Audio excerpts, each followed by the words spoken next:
Hi hello welcome to Rocky GK channel.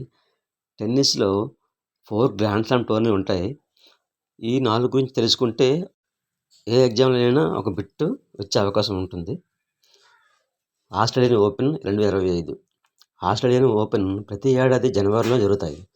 2025 సంవత్సరంకు జనవరి 12 నుంచి 26 వరకు జరిగాయి.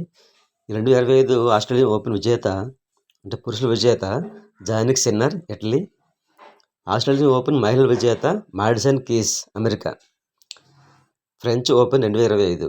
ఫ్రెంచ్ ఓపెన్ అనేది ఫ్రాన్స్ రాజధాని పారిస్లో జరుగుతాయి. ఇవి ప్రతి ఏడాది మే జూన్లో జరుగుతాయి. 2020 సంవత్సరానికి గాను మే 25 నుంచి జూన్ 8 వరకు జరిగాయి. ఫ్రెంచ్ ఓపెన్ పురుషుల విజేత కార్లోస్ అల్కరాజ్ స్పెయిన్ దేశస్థుడు. ఫ్రెంచ్ ఓపెన్ మహిళల విజేత Coco Gauff America. Wimbledon 2025. Wimbledon పోటీలు ప్రతి ఏడాది లండన్లో జరుగుతాయి. 2025 జూన్ 30 నుంచి జూలై 13 వరకు జరిగాయి.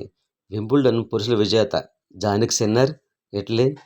వింబుల్డన్ మహిళల విజేత Iga Swiatek Poland. Next US open 2025. US open tennis పోటీలు ప్రతి ఏడాది ఆగస్టు సెప్టెంబర్లో జరుగుతాయి. యుఎస్ ఓపెన్ పురుషుల విజేత Carlos Alcaraz Spain. US open మహిళల విజేత అరెనా సబలెంకా బెలారస్. ఇందులో ఆస్ట్రేలియన్ ఓపెన్ జానిక్ సిన్నర్, అలాగే వింబుల్డన్ జానిక్ సిన్నర్, అలాగే ఫ్రెంచ్ ఓపెన్ కార్లోస్ అల్కరాజ్, చివరిగా యుఎస్ ఓపెన్ కూడా కార్లోస్ అల్కరాజ్. వీళ్ళిద్దరూ ఆల్టర్నేటివ్గా ఈ టోర్నీ విజేతలు అవ్వడం జరిగింది.